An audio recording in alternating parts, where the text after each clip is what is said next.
معمولا همیشه یک جنگ درونی داخل ذهن افراد اتفاق میفته که آیا من جذاب هستم یا جذاب نیستم. خب شما معمولا جذابتر از اون چیزی هستید که فکر میکنید.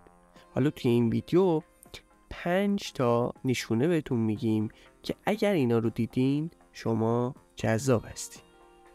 1. مردم غالبا متوجه ورود شما میشن.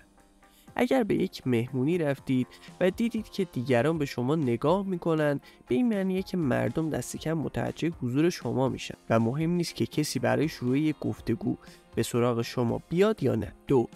معمولا تمایل دارید لبخند بزنید. خلق و خوی مثبت به خودی خود جذابه و اگه دوست دارید لبخند بزنید و قادرین از لحظه لذت ببرین، مطمئن باشید که جنس مخالف واقعا به شما علاقه‌مند. 3. خودتونید. شما هیچ تلاشی برای شبیه شدن به دیگران ندارید و از ظاهری که اکنون دارین خوشتون میاد.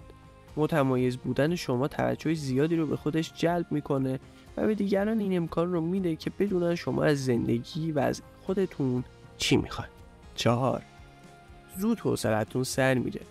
اگه اتفاقی افتاد که مسیر معمول زندگی شما رو متوقف کرد، مثل یک بیماری، یه سفر کاری یا یه چیز دیگه، احساس میکنید زمان به کندی میگذره.